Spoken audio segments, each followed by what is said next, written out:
music, like at this point, it loses me money. It doesn't make me money. It is my $5 billion net worth and $300 million of cash that I see a year.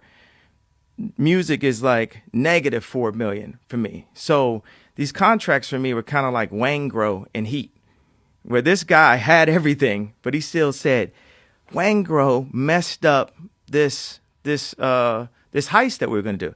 Like I look at the music industry, not music and the love of music itself, but the music industry. I look at it like Wangro, like I blame, you know, the loss of my mother partially on the entertainment industry.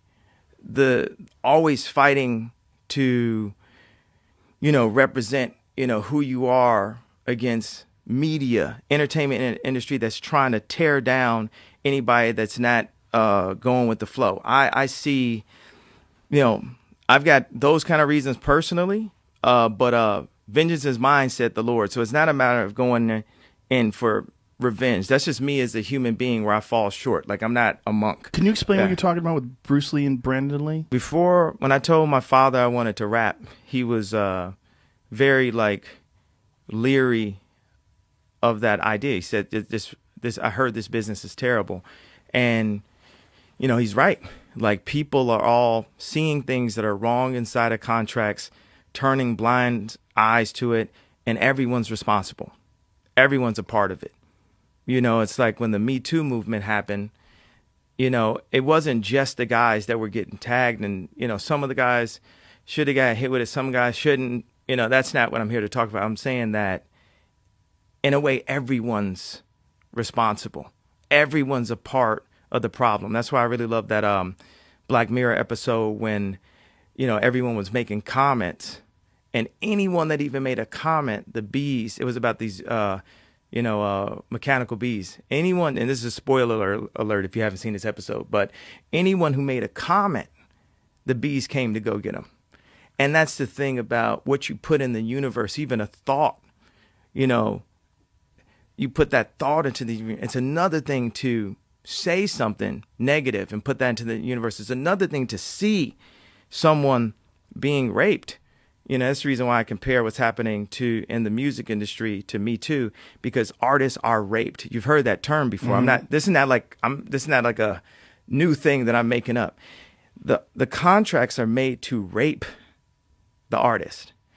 And, I put I think about, this is like a thought right now. It's like, is this a negative thought that I'm putting into the universe? But I have to say, like when I was going on Twitter, I was thinking about Bruce and Brandon Lee. That crossed my mind to say, this is Sony. This is Universal. And I'm willing to put the blue paint on my face and go out and do this because it's the right thing to do. I think the reason why I say leader and not politician or not even specifically president is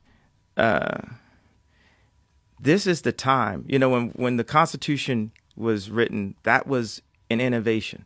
Now, the world is innovated all around our political system, but we haven't innovated and simplified our political system. So I met with this gentleman, Sam, one of the founders of Y Combinator. So Y Combinator is is a contract that my friend, the head of Dropbox, use, and that a lot of tech guys use, and it's a standardized deal. So one of the ideas I had when I was as I'm in this process of innovating, I'm not in war with the music industry. It's just it's time for us to innovate. And we need to have contracts that make sense with exactly how we sell music. So, people, every vicinity, and that's like every 20 years, that's like decade is 10, vicinity is 20. And as you see now, it's like the world is just stopped for a second. And there's an opportunity to look and say, what are the things we need? What are the things we don't need? So I don't know if you saw when I posted my contract, I had 10 contracts that kept on putting me inside a labyrinth, and there's things that we don't need. Now, I believe that the distribution partner that the label is, like Prince would go and say, oh, we don't need the distribution partner, especially if Prince was, really alive and thriving in this internet era. I'm the kind of person where I'm not trying to go and eliminate anyone's job. So record labels are afraid of saying, okay, we're going to hand over the distribution completely to you guys, which is, that's a possibility.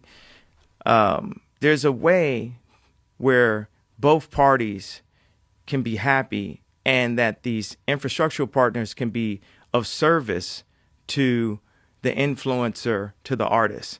Like these deals can be flipped in a way that they're just more fair.